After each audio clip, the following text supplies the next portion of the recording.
नमस्कार मित्रों, स्वागत है आप सभी लोगों का हमारे YouTube चैनल में। कैसे आप सभी लोग? बढ़िया हैं? दीपावली, धनतेरस व करवा चौथ की हार्दिक शुभकामनाएं हमारे बहनों को। भगवान उनके पति की लंबी आयु दें, स्वस्थ रहें, सुखी रहें, धन धान से परिपूर्ण रहें। बोलो जय श्री राम जी की।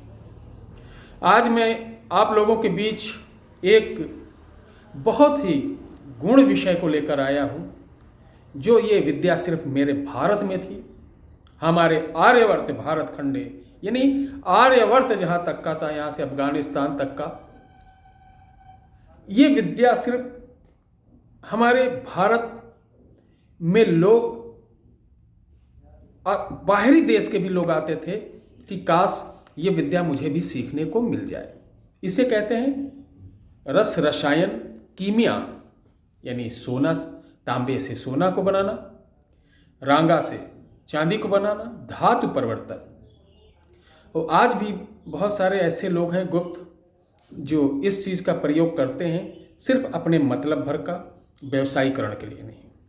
तो मित्रों, आज मैं बताने जो जा रहा हूं, उसको बताने से पहले मैं निवेदन करूंगा कि अभी तक अगर हमारे वीडियो को शेयर नहीं किए, चैनल को शेयर नहीं किए हैं, लाइक नहीं किए हैं, सब्सक्राइब नहीं किए, तो जल्दी से कर दीजिए। चूंकि मैं 2 वर्षों से आपकी सेवा में निःशुल्क प्रमाणिक उपाय, प्रमाणिक टोटके, जो कि आपको YouTube पे नहीं देखने को मिलेंगे, किताबों के ज्ञान नहीं, ये गुरु ज्ञान द्वारा, जो मैं 8 वर्ष की आयु से लगभग हमने इसको ग्रहण किया, 32 वर्ष की आयु तक, वो सब आप लोगों के बीच में समर्पित कर रहा हूँ। इसलिए कि हमारे सनातन धर्म की विद्याएं, हमारे हिंदू धर्म की विद्याएं, हमारे जो बुजुर्गों की बनाई हुई चीज़ थी, हमारे संत महंतों की बनाई हुई चीज़, वो लुप्त ना हो।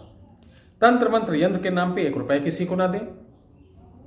और मैं बता दूं एक निवेदन कि हमारे भाई बहनों को बता दूं कि जो कस्तूरी जिन्नादी इत्र वाला प्रयोग था, वो बहुत से लोगों को फायदा हुआ। आज उनका घर बसा हुआ, जो डिवोर्स की नौबत थी, बच्चे भग गए, पता नहीं चल रहे, कहना नहीं मानते थे, पत्नियां कहना नहीं मानती थी, पति अलग किसी औरत के पास रहते थे।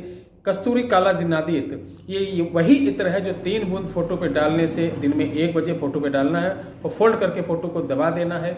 इससे हजारों लोगों को फायदा हुआ। उसके लिए मैं बहुत बहुत धन्यवाद देता हूँ उन बुजुर्ग को जिन्होंने ये विद्या, ये इस तरीका, ये इत्र के बारे में जिन्होंने बताया था। वो आज हमारे बीच नहीं रहे।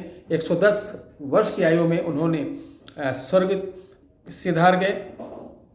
तो उनके द्वारा ये काला हिरन होता है, काले हिरन से कस्तूरी निकलती है और कस्तूरी से इत्र बनाया जाता है। और 40 दिन जहाँ पे जिन्नादों का वास होता है, वहाँ पे अमल बराए मोहब्बत, ये 40 दिन का एक चिल्ला होता, पढ़ा जाता है, उसके बाद ये तैयार होता है। जिन भाई बहनों को चाहिए, मैं वीडियो के अंत में नंबर बताऊंगा, उस पर कॉन्टेक्ट करके इसको आप ले सकते हैं, मंगवा सकते हैं। आइए सोना चांदी कैसे बनाएं, इसकी प्रतिक्रिया बताते हैं। आप लोगों का पुनः स्वागत। मैं बताऊं, पहले हमारे बुजुर्ग थे, वो तांबे को, जो शुद्ध तांबा यानी रक्त वर्ण, लाल वर्ण का तांबा, जो प्राचीन सिक्के खुदाई उदाई मिलते हैं तांबे के, उन्हीं को प्रयोग किया जाता था। विशेष प्रकार की औषधियां रहती थी। पारद यानी पारा जो था, इसका भी संस्कार किया। 16 संस्कार पारा के होते हैं। तो जो नवा संस्कार होता था, नवम संस्कार करने के बाद पारा के अंदर वो शक्ति उत्पन्न हो जाती थी कि वो धातु परिवर्तन करने में सक्षम, यानी तांबे को सोना बनाने में सक्षम होता था। लेकिन वो अकेला वो नहीं, उसके साथ और भी औषधियां थी। तो क्या करते थे, पहले तांबे को लाल करके गलाते थे और एक विशेष प्रकार के औषधियों के रस में बार बार डालना, बुझाना, इस तरीके से वो 108 बार सहस्त्र पुटी, यानी सहस्त्र बार उसको भावना देना। उसके बाद पुनः उसको गलाते थे और वो 1 चुटकी रसायन डालते थे, वो पूरा सोना हो जाता था। इसी प्रकार रांगा को चांदी में बदलना। रांगा गलाते थे, गलाने के साथ एक बड़े बर्तन में रखते थे और उसके चारों तरफ औषधियों को लपेट के 15 किलो 20 किलो उपले की अग्नि में उसको भस्म दी जाती थी, तपाया जाता था, उसके बाद निकाला जाता था। फिर उसको इसी प्रकार से 3-4 गजपुट देने के बाद वो अपना आकार प्रकार बदल लेता था। 3-4 गजपुट देने के बाद उसको जब गला के उसके अंदर विशेष प्रकार की औषधि डाली जाती थी, जिसमें रसायन हड़तल, वर्किया, हाँ, पारा था, मेंसिल थी, ये सब एक उनका मानक था। वो कैलकुलेशन हम लोगों के पास नहीं है। जैसे अष्टधात आज भी देखिए बहुत से लोग मूर्ति की तस्करी करते हैं, ये अपराध है, उनका विनाश हो जाता। अष्टधात एक ऐसी प्रक्रिया थी कि 8 धात में पारा को सम्मिलित करना, ये सबसे बड़ी कीमिया थी, मतलब एक हुनर था। आज साइंस भी नहीं कर पा रही, चाहे जितने बड़े वैज्ञानिक हो, नासा से लेके जितना हो, कोई नहीं कर पा रहा है। तो आज भी हमारे यहाँ अष्टधात की चीज़ों को मंगा के वो रिसर्च कर रहे हैं कि भारत के अंदर कौन सी प्राचीन विद्या थी कि ये पारा को 7 धातु के साथ मिला देते थे। तो मैं बताऊं, ये विद्याएं, इनको बोलते हैं कीमिया विद्या, कीमियागर। ये रसायन औषधियों के साथ सम्मिलित एक विद्या है। इस विद्या के जानकार को लोग बोलते हैं कीमियागर। ये बहुत दुर्लभ लोग हैं, यदा कदा अभी भी भारत में पड़े हुए, लेकिन मेरे संज्ञान में ऐसा नहीं है, ना मैं इसको खुद जानता हूँ। क्योंकि मैं जानता तो आज वीडियो नहीं बनाता, ठीक है। हाँ सही बता रहा हूँ, बस नॉलेज है कि ऐसे ऐसे होता था। उसका प्रमाण क्या था, कितना क्या मिलाते थे, ये नहीं मालूम है। मैं भी कोई प्रयास किया हूँ। जब बाल अवस्था में था, छोटा था, तो सोचता था काश ये मिल जाए, अब फिर ज़िंदगी में किसी चीज़ की ज़रूरत नहीं। मैं लगभग 14 वर्ष की आयु तक इस कीमिया के बारे में भी काफ़ी खोज की। इसमें करते करते आड़मा, लागमा, सिद्धिमा, मतलब जो विद्याएं थी, पारा को मुंह में रख लो, गायब हो जाना, पारा को मुंह में रख लो, कौन सा संस्कार हो, कि आप वायु गमन, खेचरी विद्या, ये सब। तो ये इतना आसान होता है। त्याग, इसके साथ योग भी जुड़ा हुआ है। पारा का जब 16 संस्कार होता है तो अलग अलग संस्कार में चौथा संस्कार, पंचम संस्कार, षष्ठम संस्कार, ये किस लिए काम आता है और इसके लिए वचनबद्ध होना पड़ता है।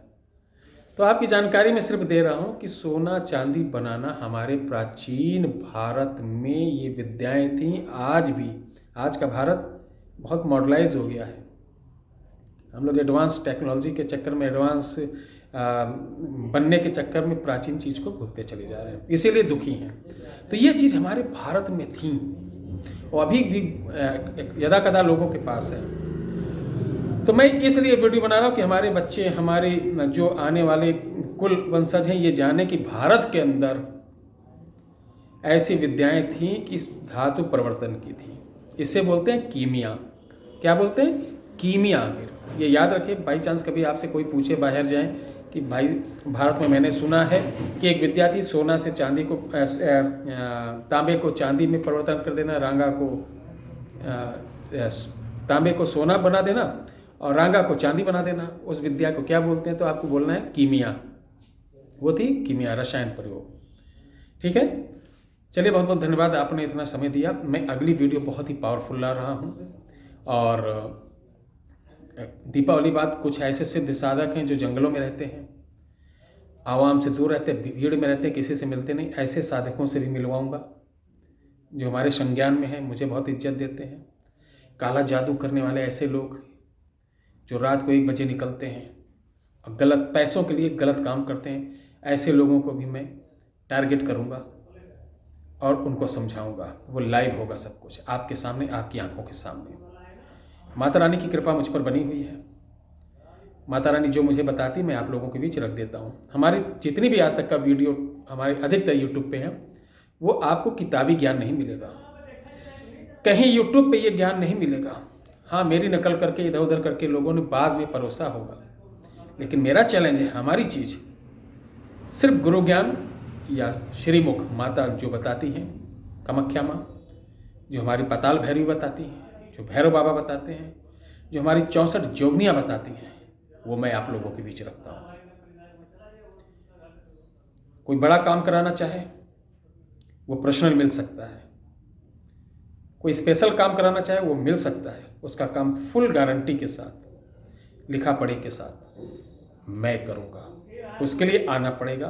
कोई फ़ोन पे, व्हाट्सएप पे दूर रह के नहीं, मिलना जरूरी है। और मेरे चैनल के कमेंट में कोई नंबर देता है तो बिल्कुल संपर्क मत करें, अन्यथा आप लूट जाएंगे। दीजिए रुद्रेंद्र शरण मिश्रा को अयोध्या से इजाजत। मिलते हैं नई वीडियो के साथ। जय श्री राम, हर हर महादेव, और त्यौहार खुशी से मनाएं। जय माता।